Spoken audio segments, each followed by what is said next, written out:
Despois dun ano de reunións, as negociacións polo novo convenio do sector da conserva están totalmente rotas.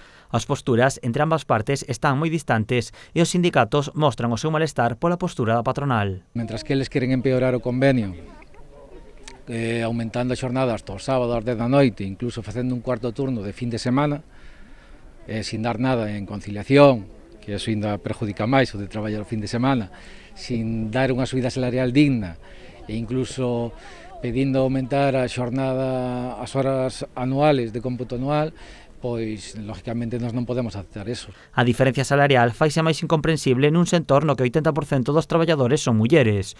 Os sindicatos piden que se equiparen os salarios dos grupos 5 e 6 para garantir a igualdade.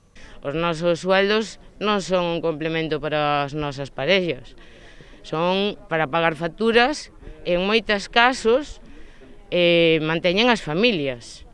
Entonces xa está ben de que sigamos cobrando menos, traballando mismo. Dende Comisións Obreiras convocaron unha asamblea con todos os delegados para preparar a manifestación de mañá, unha movilización a nivel autonómico que terá lugar en Vilagarcía co obxectivo de exixir á patronal que acepte as propostas dos sindicatos. Os tres sindicatos xuntarse para facer forza e mañá, como dicían os compañeros, facer aquí en Vilagarcía de Arousa, facer o centro da conserva galega e facer que sea unha concentración ou unha manifestación masiva que sea visible para que a posteriori, se ten que haber paróns, xa supoño que acordados cos tres sindicatos, se dirán no seu momento, tempo, forma aos medios públicos, e que isto cambie dunha vez, porque isto non pode seguir así.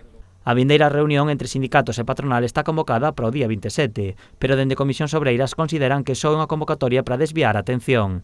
Advirten que no caso de que non se cheguen a acordos non descartan ningún tipo de medida, incluindo as folgas.